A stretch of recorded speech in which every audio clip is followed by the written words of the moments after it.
If you make a solid income but feel like you're living paycheck to paycheck, like your money's just slipping through your fingers, you're relying on credit cards for emergencies, feel stuck in a cycle of paying off debt just to rack it up again, or want to start investing and saving but feel like debt is holding you back, then today's video is for you. If you ever thought like, I make too much money to be in this position, to feel like this all the time, the truth is you're right. Your debt is stealing much more than just that monthly payment you're making. And in today's economy, the cost of waiting to fix your debt is higher than ever before. So we're going to get right into what debt is really costing you, why managing debt is more urgent than ever before, the common traps high earners fall into and how to avoid them, and a simple, effective strategy to take control of your finances. By the end of this video, you'll have a clear plan on how to break free from debt and the smarter way to manage your finances. Eliminating high interest debt while still building financial stability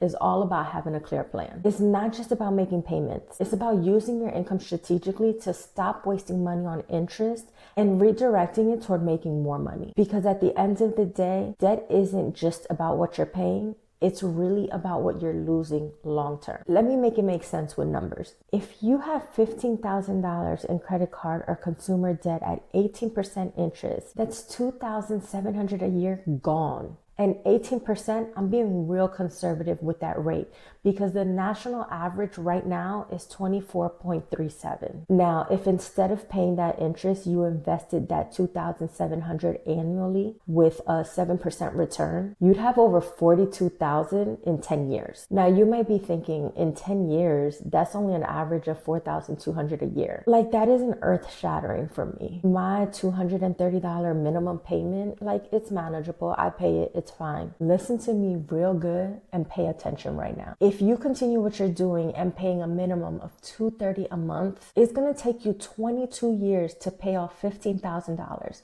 And in that time, you will have paid around $44,000 in interest. So ballpark, you will pay a total of $60,000 for borrowing $15,000. Meanwhile, if you got rid of that interest and let's say reduced your monthly payment to $100 a month, and you invested the other $130 a month for as long as it would have taken you to pay off the debt, so the 22 years, you will have saved up and gotten back in returns a total of $72,000. So instead of handing over $60,000 in a total of 22 years to never see it again, you will have made $72,000 in those same 22 years and still have been able to borrow the $15,000. Y'all, it's all about having a plan, being strategic, and redirecting your money toward growth instead of letting it disappear in interest. And what's more is having a plan doesn't just save you money. It really gives you peace of mind, and it gives you this confidence back that living paycheck to paycheck just doesn't do. Here's how you take control. Step 1, know your numbers. Start by listing every debt you have, write down the balance, interest, and minimum payment for each one. Seeing everything laid out like this gives you some clarity and it'll allow you to prioritize better. Step 2, use the 0% debt hack. If you got good credit, look for a 0 APR balance transfer card, move your high interest debt into that. Commit to paying it off before the promotional period ends.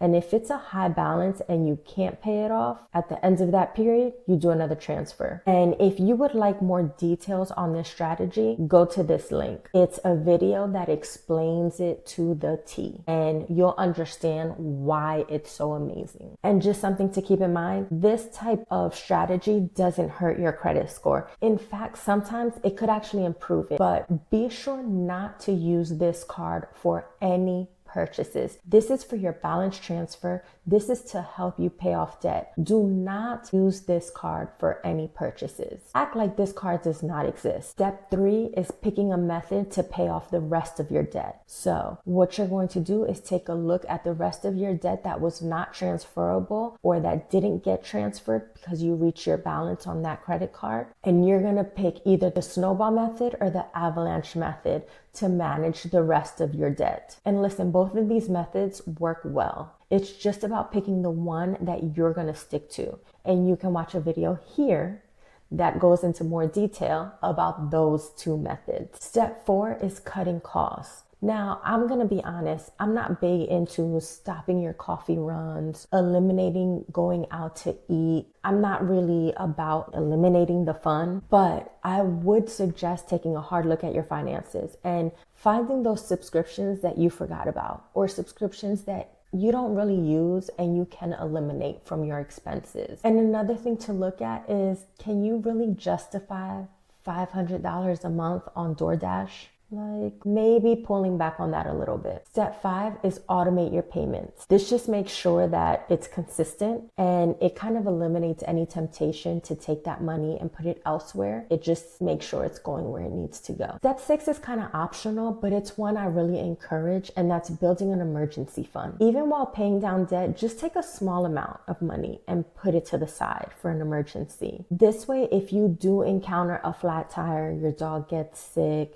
you stubbed your toe, whatever it may be, you don't have to rely on a credit card for that expense. But when all is said and done, you just need to start a plan, because continuing to feel financial insecurity when you don't have to is ridiculous. I just don't understand it. And interest rates are high, and they're most likely going to go up. Inflation ain't going anywhere anytime soon. And I know you've seen the tax laws and policies, they're shifting. And the middle and upper class income earners are going to be getting hit the hardest. So every day you wait, you're paying more than you need to. The sooner you start, the sooner your money starts working for you instead of against you. Don't let another month go by where your debt interest is eating away at your paycheck. And if you feel like, I want to, but I don't know where to start, I don't know how to start, click on the link for a free discovery call. It literally costs you nothing to find out, can I really save based on my personal debt? Like, are there areas that I can improve? Remember, every step to our financial freedom starts with one choice. Keep planning, moving forward, and stay empowered.